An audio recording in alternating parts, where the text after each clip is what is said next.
Today's episode is brought to you by the NBA Store. A new year brings the start of a new NBA season. Suit up with the latest gear to show your support for your team.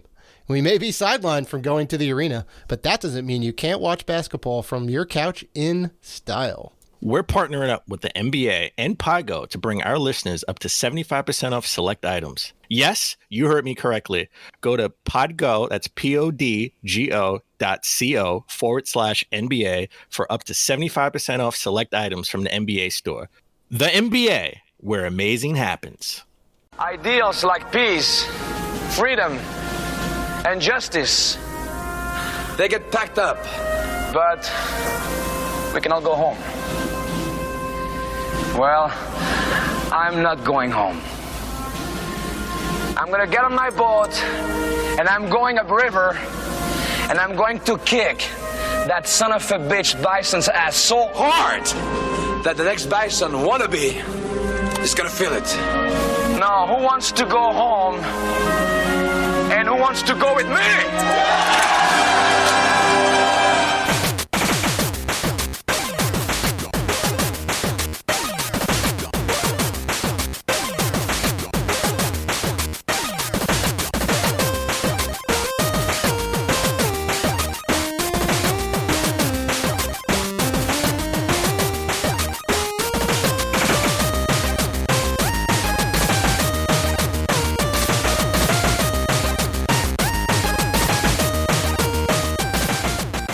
Welcome to the Rated G for Gamers podcast, episode 253. Before we start the show, we want to thank all of our wonderful fans who have supported us. And if you want to show support for the Rated G network, you can find us on Patreon at patreon.com/Rated G for Gamers. You can also find us on YouTube, Twitter, Instagram, and Facebook at Rated G for Gamers. And finally, please rate and review us on iTunes and Spotify. We appreciate all the love. I'm your host, Dave Rutino, and this is my co-host, Dan, the podcaster formerly known as Classic Robinson. What's going on, man? I gotta give it to you. You saved my life. Of course I did. You saved my life on Friday. Of course I did. I've saved your life many times, and you finally repaid the debt once. Get out of here. Get out of here. Get out of here. We've been even, all right? I woke up on Friday and I said, I think Dan forgot about the game, who he always forgets the name of, and he's got a pre-order for limited run. That game. Exactly. That game. It's just called That Game because I always forget the name of Scott Pilgrim versus something. That game. That's Scott Pilgrim versus the World, the game. There we go. The World. Where's the game? Based on the movie, which was based off the book. Well, see, it has the game in it, right? That game. See, so I'm half right. I'm half right. Yes, I totally forgot about it. I was working. I know. Because, sometimes life gets in the way.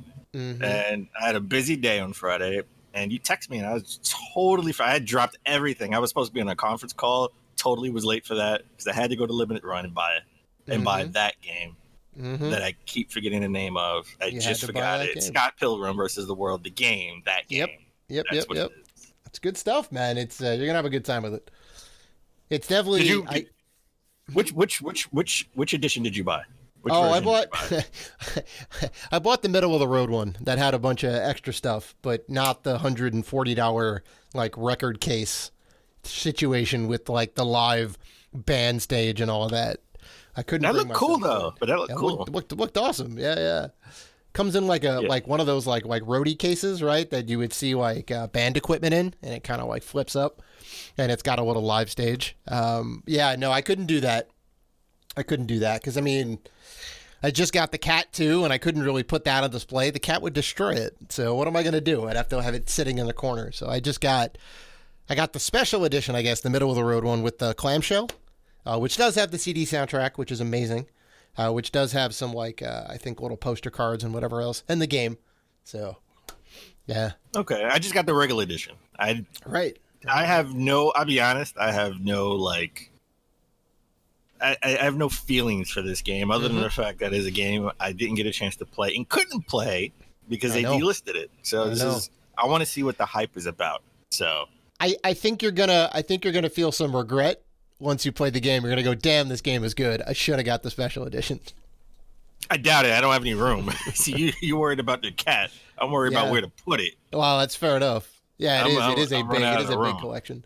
I did like the fact that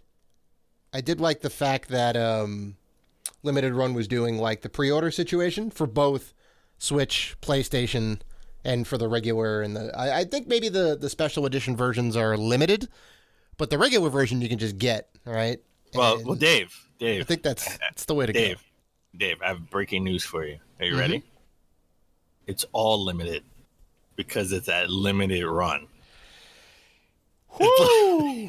Woo! I think you just gained 5 children from that dad joke, Dan. I'm just saying, it's limited run. It's all limited. I mean, technically, it's all limited. Technically, you're not wrong. You're not wrong. Saying.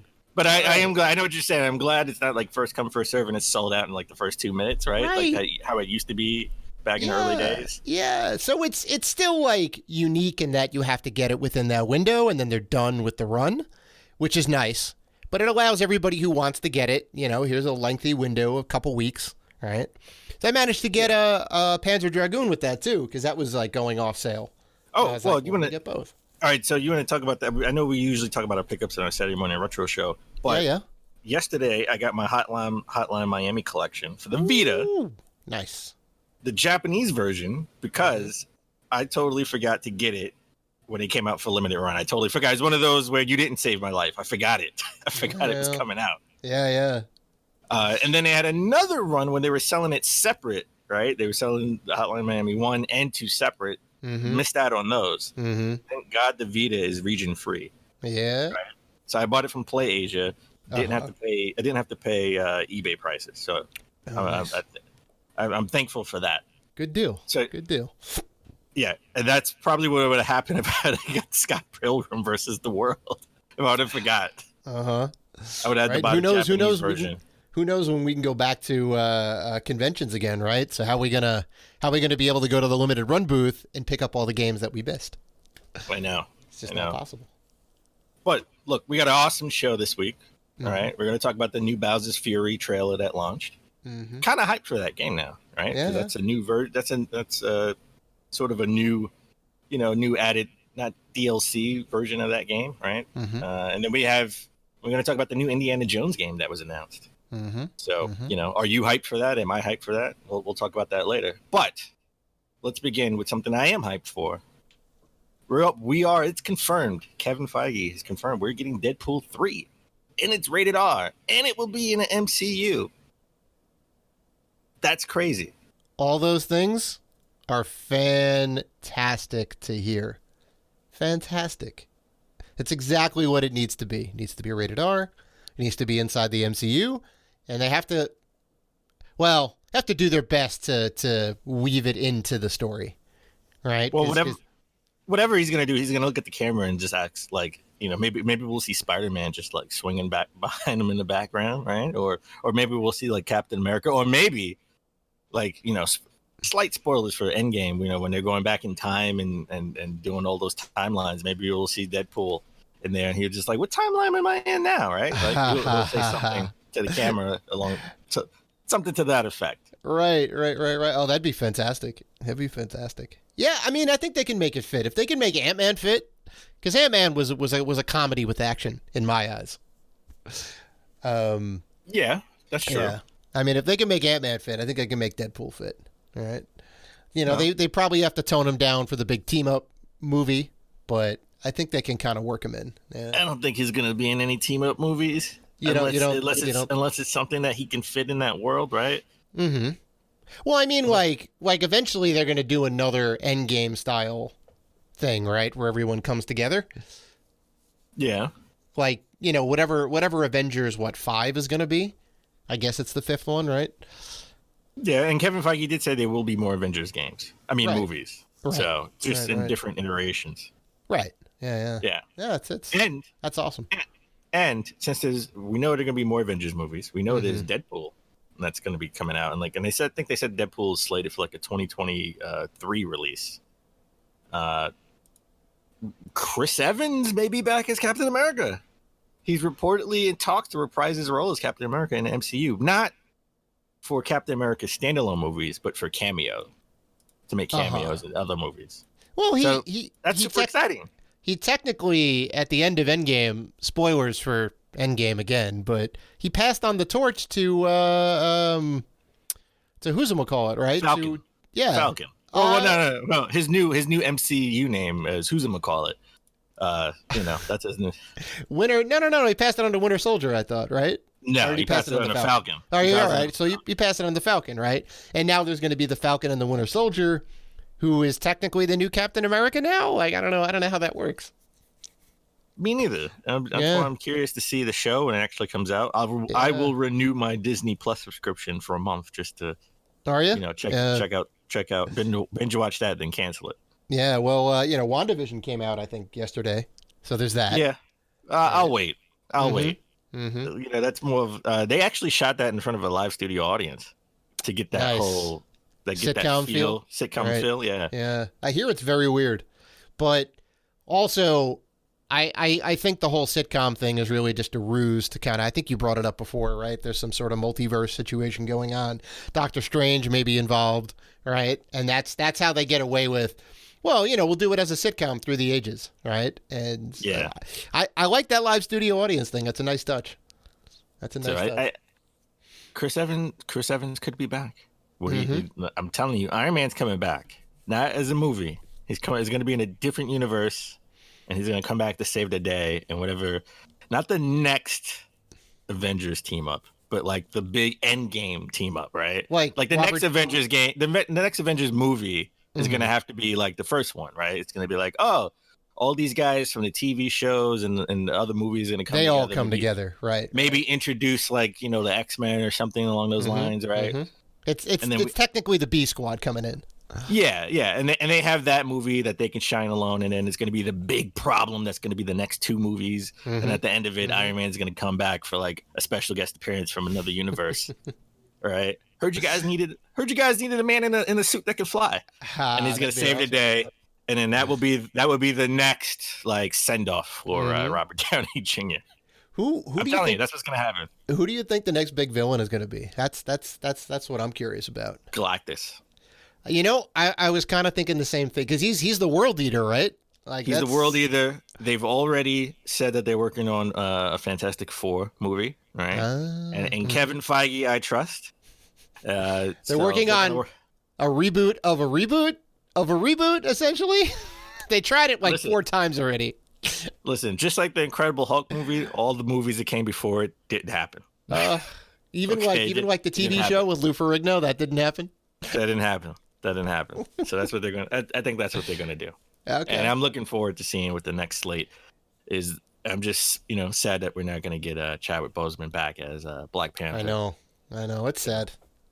But they're going to do him right. They're going to do him proper in the series. So I'm okay with them handling like his send off and however they do it. Like I'm sure it'll be, respectful. All right, let's reel this back in. Let's talk about video games. Okay, we got CES, virtual CES that happened, but last week, and Arcade One Up always comes to CES, and it came this year with more arcade cabinets. Right, we got X-Men Arcade. They came with Dragon's Lair. But I'm super excited about Killer Instinct. Yeah. So doesn't Microsoft own Killer Instinct? So they had to sign off on this. Well, right? they own Rare at this point. Yes. Yeah. Yeah. Yeah. They own Rare, which owns Killer Instinct. Right. So they'd have to get the license from Microsoft ultimately. Yeah. You're right. But I mean, it's a standalone arcade machine, right? They get the licensing fee from it. Right, and it's not like it's coming on a separate console. That's true. It's not like it's coming out on the PS4 or PS5 or anything like that. Yeah, and these are like, these are for the person that doesn't want to spend $1,000, $2,000 on the actual OG machine to get this like 3/4 cab with like a bunch of games in it. Right, there's the 2 Killer Instincts. The Battletoads arcade game is on here. It's awesome. You never see that machine out in the wild. And I think they may have put, if I remember correctly, there's a Super Nintendo ROM on here, like the Battletoads and Double Dragon, I think. Oh yeah, I remember. Yeah, I think so. So there's 4 games on there. Well, last year they put out the Ninja Turtles cabinet, right? Which was awesome. Right. And the X-Men one too, is that right? Was that last year or was that the year before? Well, they're doing the X-Men arcade one this year. Oh, that's not out yet. Okay. That's yeah. So. That was the Marvel games. That's right. Yes. Slightly different. Yes. Yeah. So I gotta get one of these. I don't know where I'm gonna put it. It's gonna be in my kitchen. It's fine. It's fine. The whole family can play. Yeah. I want to get the Killer Instinct. I was really a big Killer Instinct fan. So much so when I saw this, I actually went online. Well, one, I went into my collection just to see if I had all the Killer Instinct games. The only game I'm really missing is the Game Boy game, which is terrible. Oh, yeah. They had a port to the Game Boy, which was terrible. Of the OG one, yeah. Of the OG one, yeah. I put together, complete in box, the OG Killer Instinct. All right, so I got the box separate. I always had the black game, and I brought the soundtrack because I had the soundtrack as a kid too. Yeah, right. So now I put it together, so I have it complete in box. Nice. But remember, early in last gen, it's weird to say last gen, right? The Xbox One, they put out 3 Killer Instinct discs. The regular one, the combo pack, and then the definitive edition. Right. So I have the combo pack, which only has like 6 characters. Right. So I went out. I was scouring the eBay last night to try to get the definitive edition, because if you want to get it on eBay, if you want to get it on Amazon or Walmart, you got to buy it from a third party. So they're not selling it brand new. GameStop is sold out, only selling the digital edition. So my pet peeve, my eBay pet peeve, if you make me an offer, don't have it where I make an offer and it automatically declines. I hate that. I really hate that. Just make me a counter offer. Just make me a counter offer. So I did pick it up out of principle. I did everything but $2 less than what he was asking, and it still automatically declined. Then what the hell is make me an offer up to him? I can go on for another Game of Grief just for the eBay people who list shit on eBay and make me an offer, and it's not reasonable. I hate it. It drives me nuts. To be fair, I think that you can set what a minimum price you would even allow is for make me an offer. I think. No. You can.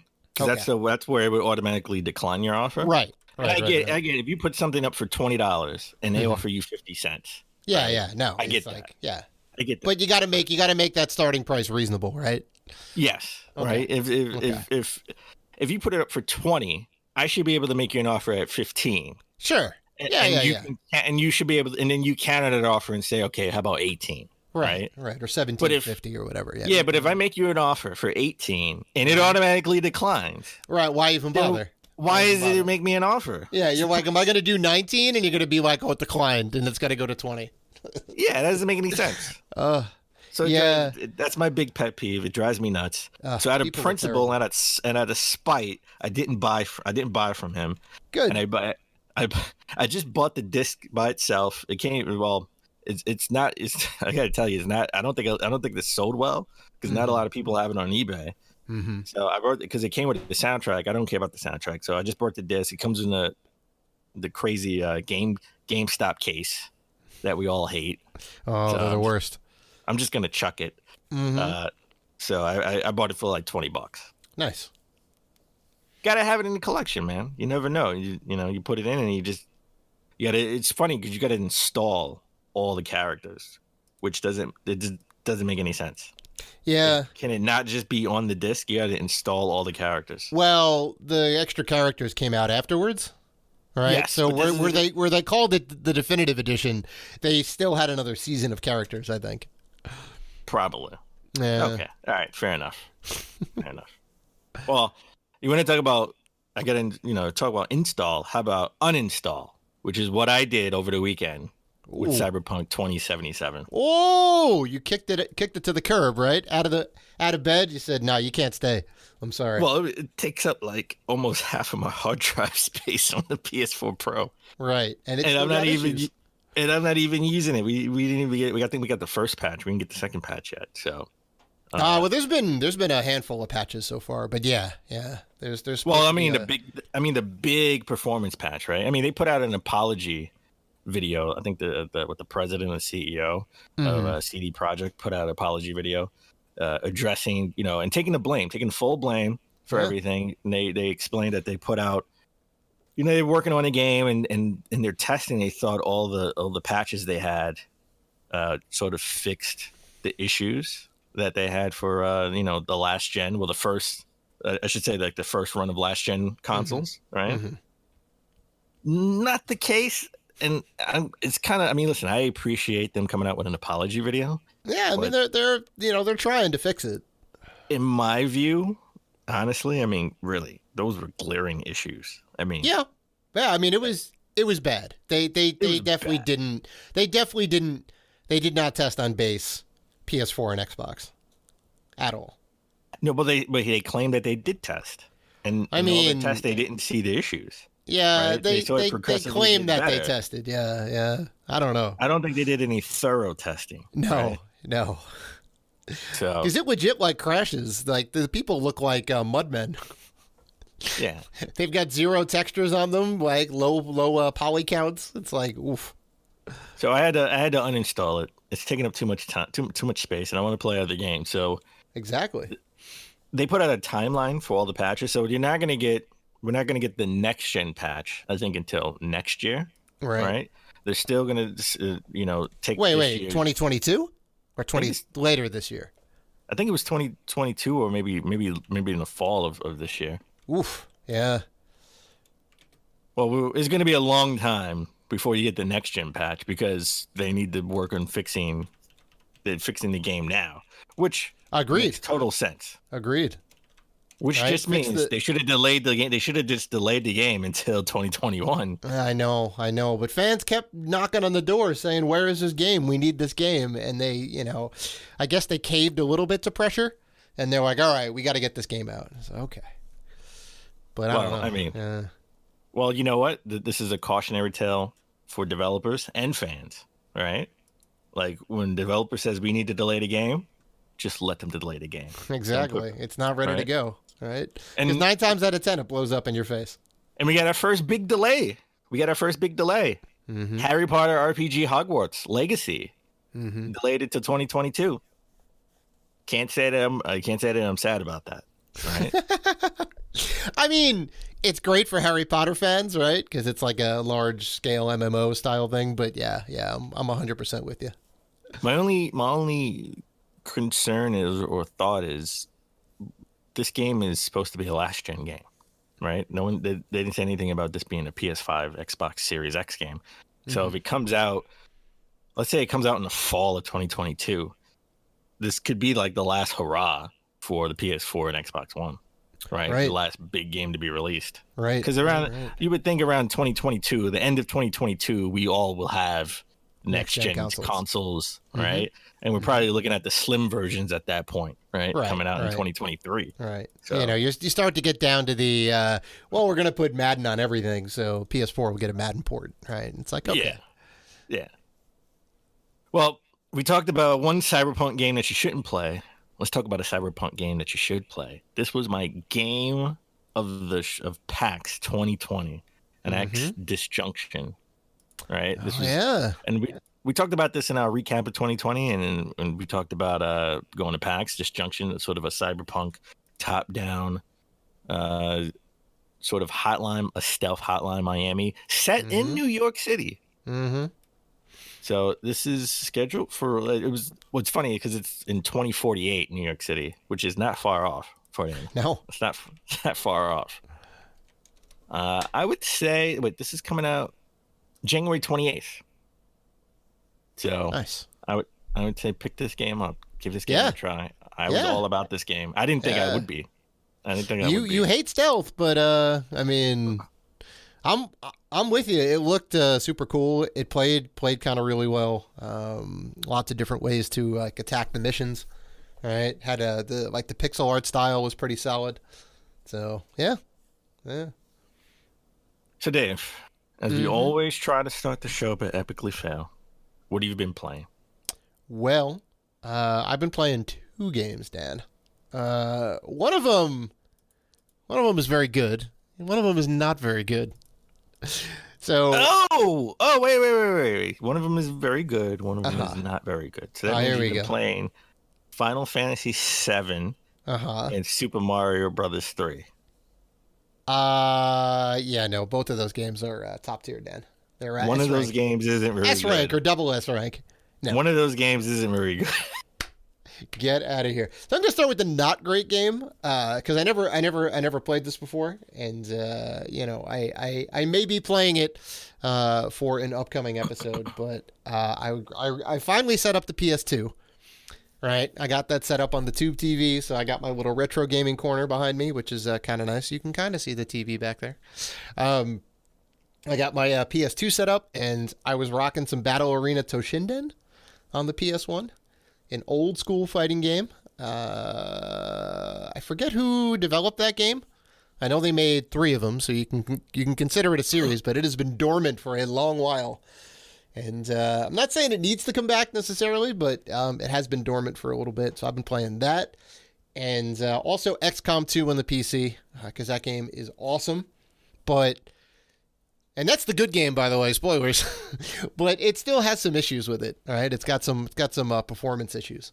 So wait, Battle Arena Toshinden, you have the long box, right? The PS1 of course. long box, yeah. Yeah, I got the long box.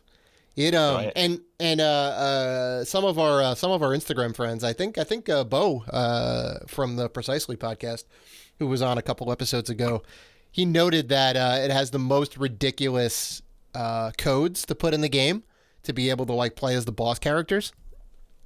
You legit get like 2 seconds, right? It's when the logo is animating in that you have to input no less than 3 different codes to get 2 different boss characters and to get the instant special moves, because apparently they have these weird power moves or whatever that you can do.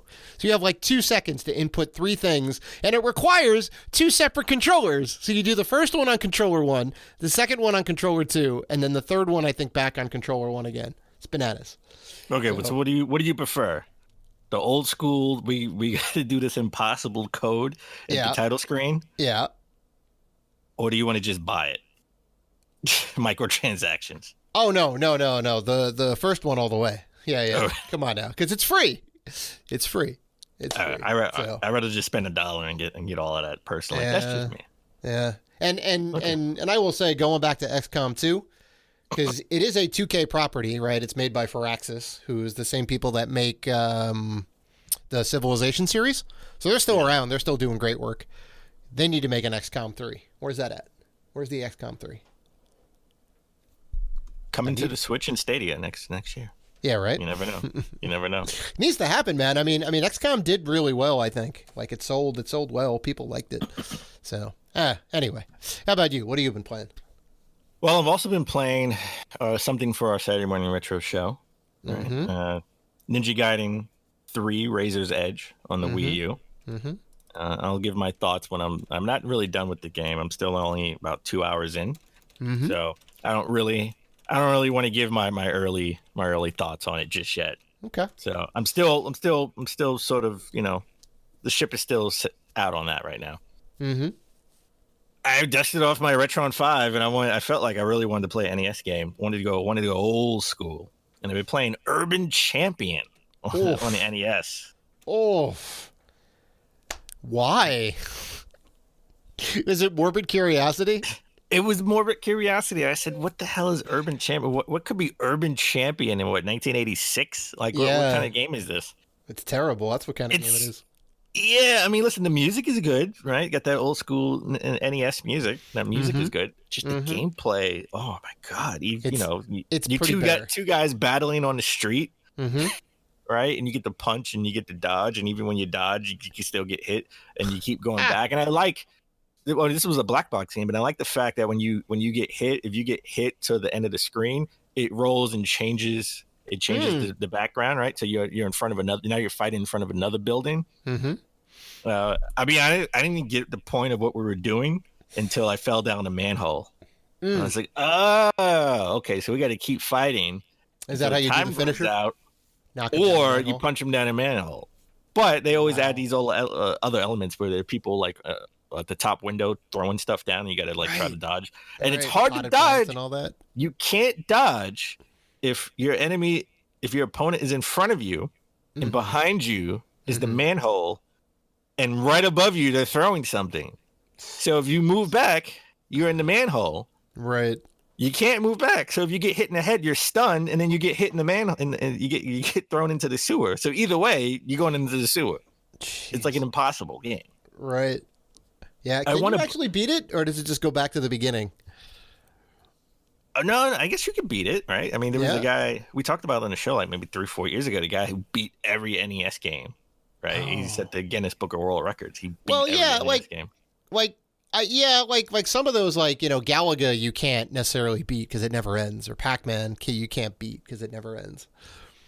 But I guess you get to a point, right? I guess you get to a point where you can't run up the score anymore, I guess, right? Maybe that, or you make it at least one full loop, right? You get to because it always loops back around, like Galaga does at least. Yeah. I would suspect Urban Champion goes like back to the first battle again, and then you play it maybe in a slightly harder mode. Well, I mean, there ain't much to that game. I'm sure they changed the backgrounds. I mean, I played like 30 minutes, and I was getting my ass handed to me for like the first like 10 because I had no idea I've never played it before. I had no idea what I was doing, and I got the hang of it, and I won like 2 battles in a row, and I was just like, I'm done. Mm-hmm. And then I moved on to a game. I watched the episode of GameSack, and they said this was a hidden gem on the Game Boy Advance, so I had to pick it up, and I had to buy it. And I had to play it, and that was Sigma Star Saga. Nice. Okay. This game is so weird. This game is so weird. This game is one of the weirdest games I've ever played. I don't know if it's good or bad. It's different. It's different. It's a different type of game. So it starts off as a side scrolling shoot 'em up, right? And you're in a ship, and you know it's perfectly fine shoot 'em up. And then it's humans versus aliens, right? Right. After you beat the boss in that first level as a shoot 'em up, then it goes top down Zelda style, right? And you're in the base, and you got to save. That's the only thing. My biggest complaint is you can only save, from what I can tell, at the base. You can only save in the base. Okay. So when you're in the base, it's a lot of reading. It's an RPG, shoot 'em up RPG. The story is so out of this world, right?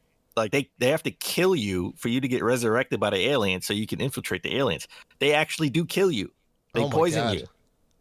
Okay. That's crazy. Then you're in then where the main gameplay comes into play. All right, you infiltrate the base. You have an alien symbiote on top of your head as your hat, which is like your shield as well. Okay. You land on this planet. You start sort of, killing enemies, searching for things, trying to level up. But because you have that alien symbiote on your head, you can automatically get beamed up into a ship, and then it goes straight side scroll and shoot 'em up. Interesting. Okay. Yeah, I'm looking at some screenshots right now. It looks pretty cool. But it's never the same ship. It's always different ships, so they have different weapons. Right? So I was screwed the last time I played it because I had a ship that only shot horizontal. So, you know how hard it is to do a shoot 'em up when you can only shoot up or down? Yes. Yes, I can. So they have no diagonal shots, huh? And I died. And I had to go all the way back to the beginning and do that, and I had to do that level all over again. Right. And it was annoying. It was very annoying. So this is a different type of game. I don't know if I want to say it's a hidden gem. I haven't played enough of it, but it's definitely a different type of game I've ever played in my life. Right. So it's interesting. Nice. And the story is bananas. Is totally out of this world. Mm-hmm. So, all right. Why don't we take a break? When we come back, we're getting to the top gaming news of last week. This is Justin from the Lit Gaming Arena podcast, and you're listening to Rated G for Gamers.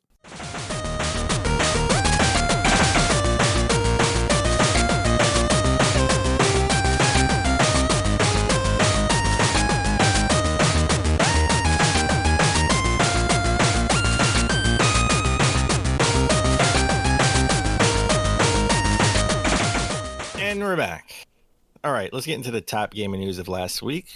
We have to start with Lucasfilm Games. They're doing everything that Microsoft did, Sony did recently, right? Consolidating and making it under one sort of platform. So it's Xbox Studios or Microsoft Studios and PlayStation Studios. Now we have Lucasfilm Games. They will be controlling from this point on, sort of, who's making the game, who's making the Star Wars games and all the Lucasfilm games that were made back in like the 90s, right? Yeah, even 80s. When the games in the 80s, right? They started out in the mid to late 80s as LucasArts, right? And it was amazing. It was the best studio. They put everything Star Wars related, all those great point-and-click adventure games, right? That was all like LucasArts, the Grim Fandango and Day of the Tentacle and the Dig, and yeah, it was a good time. So I think this is good, Put them under a brand, right? And you have some sort of direction. Got a nice hierarchy. All the games are under this Lucasfilm Games brand, which is cool. I wish they went back to LucasArts, but Well, Lucasfilm Games, I don't know why they called it that, and LucasArt Games sounded better, right? Yeah. That sounds better because not everything was a film, so to speak. Right. Because that doesn't LucasArts, LucasArts. Yeah, just LucasArts Games. That would have sounded a lot better. Mm-hmm. But as soon as that was announced, we got other big announcements. Ubisoft came out and said they're making an open world Star Wars game right after that. Right? That's crazy. It's still the same developers that made The Division. Right. So they want to make this open world Star Wars type of game. That's that'd be kind of neat. Maybe we get like a Division and sort of like the Star Wars skin. I can work with that. We both love The Division. It was good, yeah. I mean, it had some content issues. There was a bit of lack of content, but the game was great. They won't have content issues with Star Wars. I hope not. It's kind of hard. Come on, you have so much material you can pull from. Right. And it will be, and they're gonna make it in a style with the movie, so it's gonna be in between certain movies. So they have lots of story elements, I should say, right? Maybe not content, story elements to work with. So it's interesting to say that this is not an MMO, but an open world online persistent game, which shares a lot of the same aspects of it, but it's like you can play it solo and be okay. You can play it in a group and be okay. It's slightly different, but the gameplay loop and hook, you keep getting better gear. You go on a new mission, you level up, you get more better gear, right? That's the whole thing that you go on. So as long as they wrap that up in a nice Star Wars package, right? Get some good voice actors in there, bring in some good musical score, and get some good art direction. Like, I'm down. All right, so let's circle back to Lucasfilm Games, right? Now they announced that since Ubisoft is making an open Star Wars game, they're not, EA's exclusivity with Star Wars, I think, ends in 2023, right? They need some new games. Like the beginning of 2023. So this game that Ubisoft is making obviously is going to be released after the exclusivity is up. But, they still want to continue to make games with EA. They just won't have that exclusivity after 2023. So it's sort of like they get to pick and choose what studios are going to make what games, and studios can now pitch games to them, right? Right. And I mean, look, if you look at EA, what did EA really do with the exclusivity, right? Like they got Battlefront 1 and 2, controversial. Yeah. I mean, right? we got Star Wars Jedi Fallen Order, which hopefully they're going to let Respawn make another one, right? Oh, they have to. They need to make a sequel. Yeah. Well, they don't have to rush it. To be honest, I mean, if they're still going to make Star Wars games, they're just not going to be the only game in town. Right. And they could pick the studio to make the game that they want and make it right, know? And EA put a bunch of, mobile games with the Star Wars skin on it. So I'm sure they made a lot of money. But yeah. But I think they're happy that they don't have the exclusivity. They don't have to worry about the pressure of Disney being over them. Telling them what type of game that they want them to make, right? Because they canceled a bunch of games too. Which 1313 notably, yeah. No, 1313 was canceled. You keep mixing that yes, up. because it was penned by what's her name, who worked on the Uncharted series and all that, like the famous female writer. I can't think of her name. Her name is Amy Hennig. Amy Hennig. Yes, it would have been fantastic. And you keep mixing up 1313 with the Amy Hennig game, which isn't 1313. No. I'm not wrong. You're wrong. Star Wars 1313 was canceled a long time ago. It was in 2012. Okay. Oh, I was still looking forward to 1313. Yeah, you're still holding on to that 10-year-old. That was like 10 years old. That was like 10 years ago. Okay. Yeah, just about. Well, anyway, yeah, both those games. They canceled that single player, Amy Hennig game. Right. Let's call it 1314. 1314. Sure. Let's call it the game that could have been but never was, right? Yeah. And I think that our Uncharted Star Wars game, right? Right. And I think that kind of turned into Fallen Order.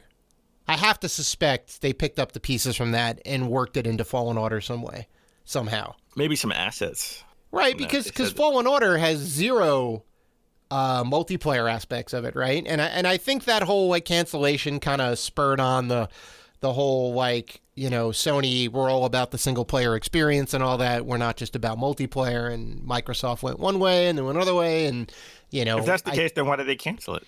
It's like, why did they even cancel it then? Well, I think they canceled it to say, hey, if this game's not going to have a multiplayer component, it's going to be hard to monetize it, microtransactions and DLC and everything beyond that.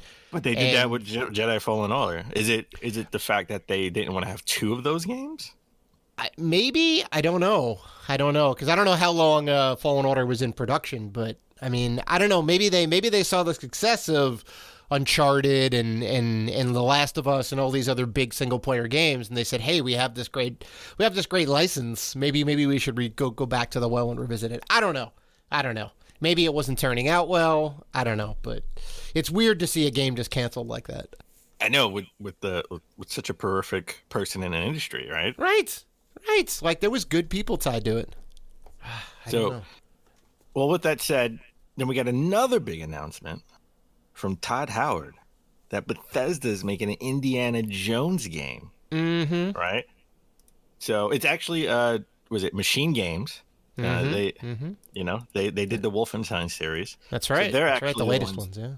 They're actually the ones that are making Indiana Jones game, and it's headed by Todd Howard, who actually teased it. He teased it in a video when Microsoft purchased their parent company.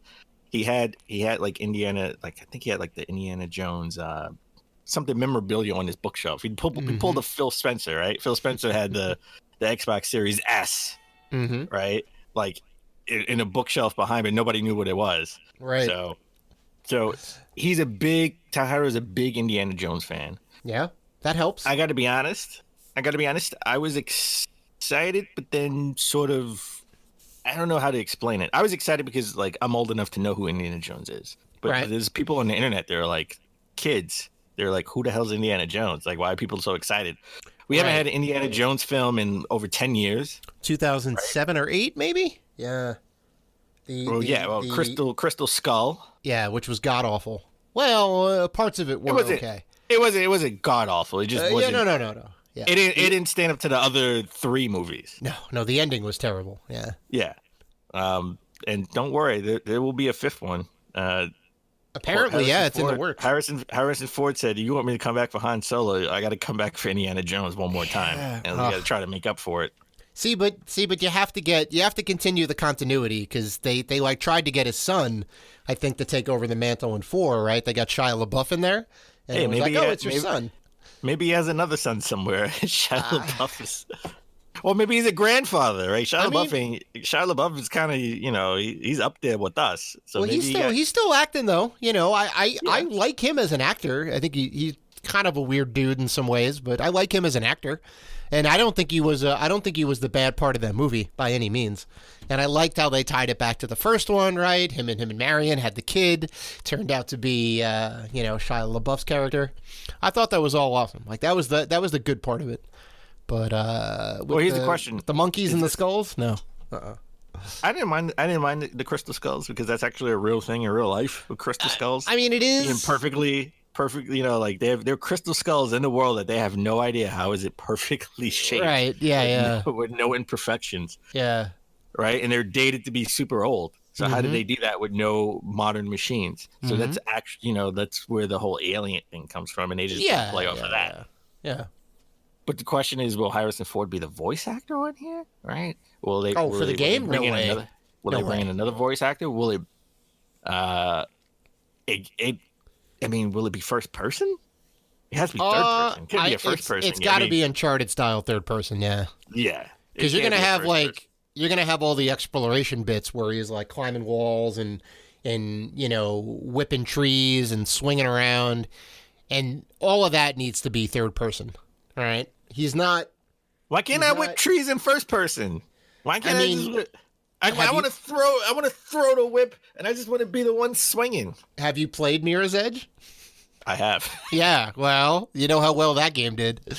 It did okay. I like the second one. Yeah, right. And it's the same with like VR. People get nauseous doing things in first person. So unless you zoom out like Metroid style, like Metroid Prime style, and do the those bits in third person. But even still, like Indiana Jones, he has a gun, but it's like a pistol, and he barely uses it.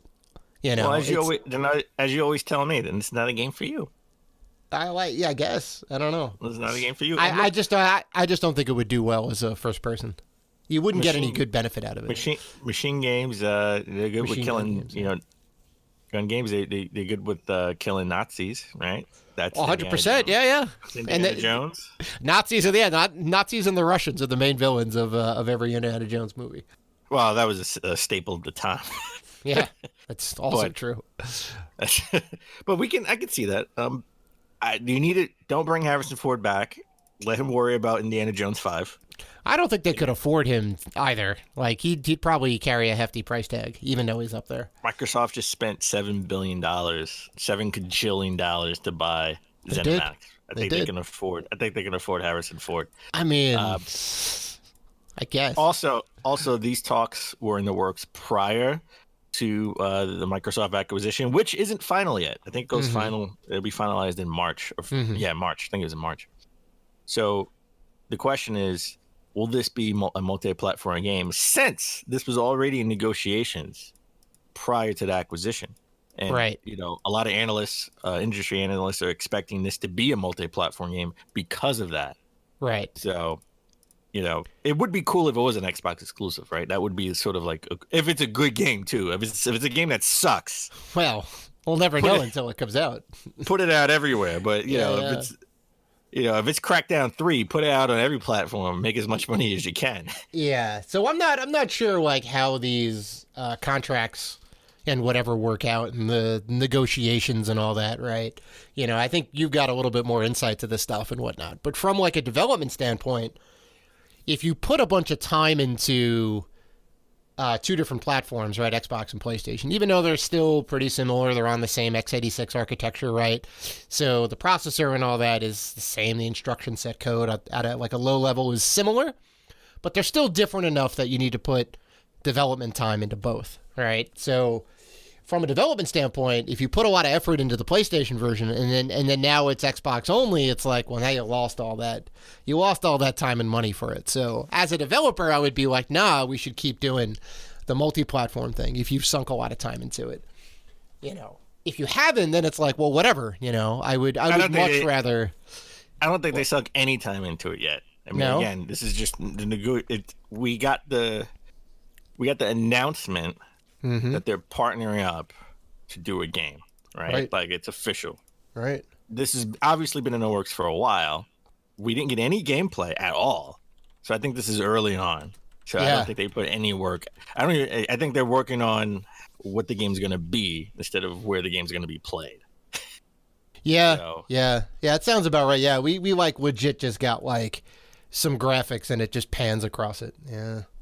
Yeah, and I think this was just them getting hype for a future game in 2025, 2024. Right. I think the last Indiana Jones game was the PS2 game, right? The Lego ones, Lego Indiana Jones. Oh 2? well, like what about a real Lego? I mean, a real Indiana Jones game, not a Lego spinoff. That's a very good question. I'm looking at the wiki. I think that it was a PS2 game. It was like a PS2 original Xbox game. Yeah. And then before that, it was the one that was on the N64. It was the N64 one, which not great. Not great. Which still costs like $80. It's still up there in price. Yeah, that's right. I don't think it holds up because not a lot of games from that era hold up. I think it was okay for the era. Looking at like reviews and stuff from that era, it was reviewed okay. It was like a solid 7, right? Sure. Yeah, I mean, it played okay. The graphics were pretty good, but I mean, it just suffers from early 3Dism, right? They didn't know how to handle the camera very well, and the controls are a little clunky. But Indiana Jones and the Staff of the Kings. Yep, I'm looking at that too. 2009. Wow. And it came out for PS2 in 2009. Jeez. That was the PS2 Wii game. And PS2 and Wii, Nintendo DS, sure, PSP. Yeah. Wow. And before that, it was Indiana Jones and the Emperor's Tomb. That was a PS2 game as well. Oh yeah. There were lots of Indiana Jones games on the NES, which makes sense because they were okay. The Super Nintendo game of the trilogy was pretty good. That was kind of cool. Indiana Jones' Greatest Adventure. Maybe. Yeah, I forget what the name is, but yeah. So we could use a new one. The property is. I think the property is cool. The question is, will anybody remember it? That's like under the age of 25. Well, that's why you got to put a good game to get it back in the zeitgeist. Will anybody remember Indiana Jones? You make a good game out of it, people will play. They'll go, "Oh, this is just like Uncharted." Oh, this is an Uncharted spin-off, even though Uncharted and Tomb Raider were all spin-offs from Indiana Jones. Yeah. Technically. Yeah, those NES games, no good. They were no good, in my view. All right, let's shift gears. Let's talk about Nintendo. All right, we got Super Mario 3D World plus Bowser's Fury new trailer, right, where they showed off, gameplay from the Bowser's Fury expansion, and that looks pretty good, right? Badass. Looks badass. Like, Bowser turns into this big, it doesn't look linear. It looks like you're in just this world, right? You're just in this open world. And at some point in time after, an hour, 2 hours, 20 minutes, who knows, Bowser just comes, everything gets dark and Bowser goes into gigantic mode and he's this big fire dragon. So you have to unlock these superstars or cat stars so you can get the big bell so you can turn into this huge Mario cat. Right, which kind of fitting for you since you just got Bernard Benson, but yes, same thing. You're never gonna get that name right. It's okay. No. Oh, listen, I got this. Listen, I got the letter right. B. I mean, congrats. Thank you. You're holding back the Alzheimer's. There we go. I'm holding it up for another episode. Oh my god. No, I'm definitely getting this game and the amiibo. They're re-releasing Bowser Jr. amiibo, which is like $50 right now if you want to buy it. So super happy about that. I'm good. I got mine. Yeah, well, I'm going to get mine too for $17. That's pretty solid. Plus, there's also 2 new ones, I think, right? There's the cat. Well, yeah, it's Mario the cat, and the Peach. Cat and Peach. the Cat Peach. Yeah. Yes. So you got to get those too. Right? Oh yeah, I was always getting those, but I didn't know that they're going to re-release Bowser Jr. Because Bowser Jr. can be your companion in the expansion, right? And then you could just break off a Joy-Con and I can play with you. It's interesting that Bowser Jr. is on your side.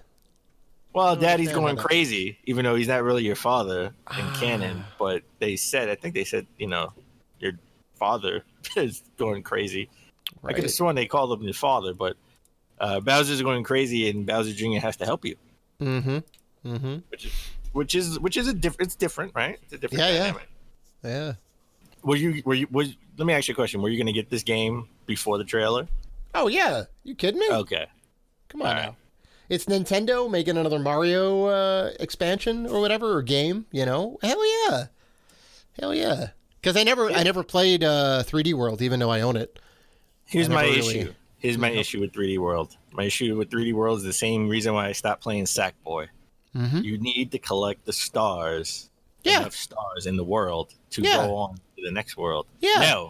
No. There's no. Don't yeah me. No, don't yeah me. It's no. Well, No, what happened? What no. happened in Mario Odyssey? What did you have to do? You had to collect stars. What'd you do in Mario 64? You had to collect stars. You didn't need to collect the stars to get to the next. You next area. You did. You needed enough moons to move on. You had to power up the machine. It's the same thing. Right. But you had to get the moons in the level to beat the level. That was the purpose of the level. On these levels, they have a finish line. The purpose of the level is to get to the finish line. And you get to the finish line. They even have a level where it automatically scrolls. Right? Where the purpose is to get to the finish line. Yeah. You need the stupid moon or the stars. Yeah. To even get into a level. To buy your way into a level. Yeah. Well, how do you get to the next level in like Odyssey? You need to power the machine up with moons. That's different. That's different. You same can't beat thing. the level. It's not the same thing. You need to beat the level. You don't have to beat the level. To beat the level, you need to get the moons. That's the purpose. There's no finish line. There's no flagpole. You need to moons I guess to beat the level. So that's the purpose of the level. Here, there's a finish line. The purpose of the level is to get to the finish line. Yeah, I mean, I guess so. I don't know. I as long as it's not too crazy difficult to get the stars, like I'll be okay. And again, I haven't played it. There's some places where it's like, how the hell am I going to get that? Right. How am I going to get all the way over there? Yeah. Well, you don't have to get all of them. You have to get enough of them. So you could skip. You got to practically get all of them. All right. It's like I think you needed like 80 stars to get to Bowser. I was like 50. I was like, this is all I can get. I can't get. You know what? Microtransactions. I will buy the other 30 stars. Nintendo. Oh Nintendo. My God. I will buy the stars. You won't. Yes. You won't. Yes, I will. I will spend the money. Microtransactions. Well, I can guarantee you this: you're not going to get to the special worlds because there's 2 of them, and you need all the stars to get there. And I don't care about the special worlds. I don't care about the special worlds. Yeah, man. So yeah, to answer your question, the short of it is yes, I will be picking this up. So, well, I'm definitely getting it. I'm definitely picking it up. Something I won't be picking up. They unveiled that they put out a new branded Mario Switch, right? Oh yeah, which is cool. I mean, it's red and blue. Like the Joy-Cons are red, and the dock is only red. Yeah, it's not just the skin. I think this was. I gotta be honest. I think this was supposed to probably be out in like over the holiday break. Oh, right. I think the zombie apocalypse delayed this, right? Because it doesn't make any sense that it's coming out now, right? You should have came out during the holidays. During the Mario 35th anniversary. Right. You can't get an Xbox, can't get a PlayStation. You can get a brand new Switch. You know, kids would want it. Parents would get it. So this is the first Switch where it's not just engraved, like it's actually red. The Switch is red. So this looks pretty cool. I like it. Yeah, I'm not gonna get it. I don't need another Switch. It's another $300. Yeah, we already have 2. I don't even have a PS5. I need a PS. Well, I have 3. Oh, you have 3. There you go. Yeah. I have 3. I don't need a 4th one. Right. Well, let's shift gears. Where would I buy this at? I could buy this at GameStop. Now, let's talk about GameStop for a second. GameStop, they just added a new board member, a billionaire guy who made his money in pet food. Okay. Which is interesting. They're trying to bring all these guys who have success in e-commerce. They try to add these guys into the boardroom to help GameStop, which is struggling. And this guy named Ryan Cohen, billionaire investor, he has 12% in company stock. Okay. And he made his money with pet food and toys and toy companies. Sure. Listen. GameStop. You don't have to sell me 12%. Just sell me 5%, and I'll turn your business around in a second. Because I can tell you what's wrong. One thing you already addressed. I don't know why it's taking so long to implement. You partner with Microsoft. You're going to get the Surface in the hands of the employees, where they could just walk around and ring people up, so they don't have to go to the register. Right. Makes sense. 2, your stores look like they're straight out of an 80s movie. Okay, you need to revamp the stores. The stores haven't changed in 20 years.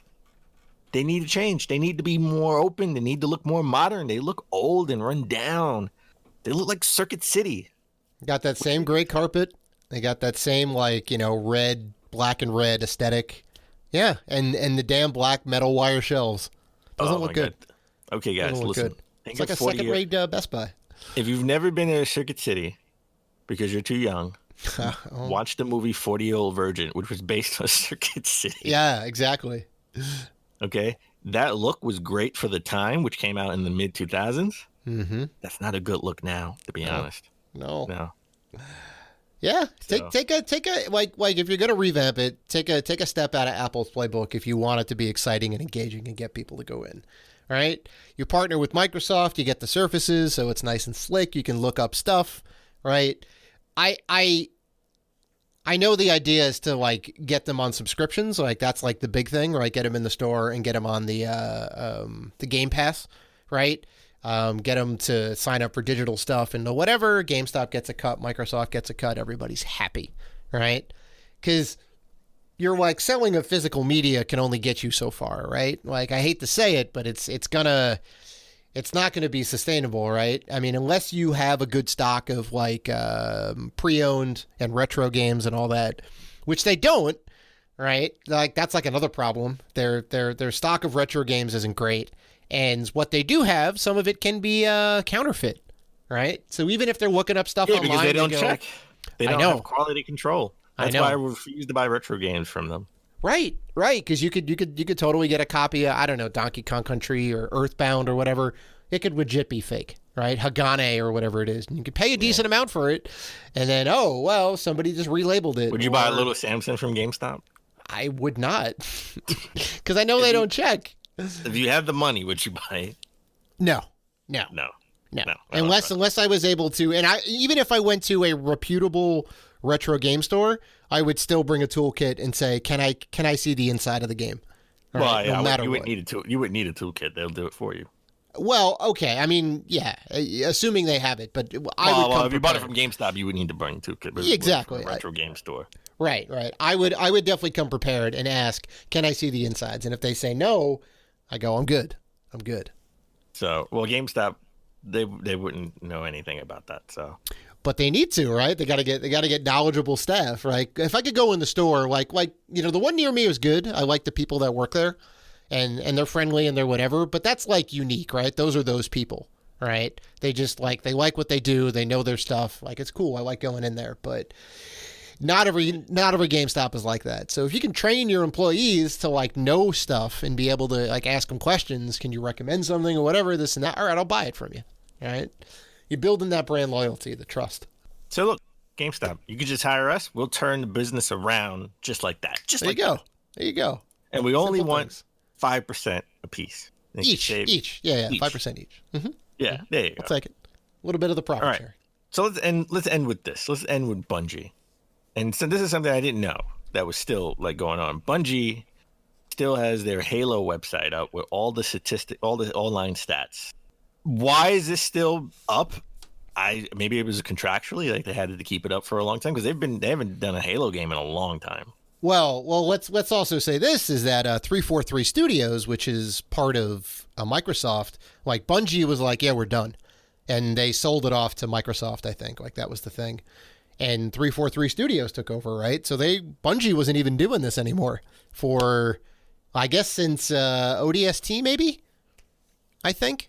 Yeah, but that's still like almost the end of the 360 life cycle. We went through a whole like 10 years. Yeah.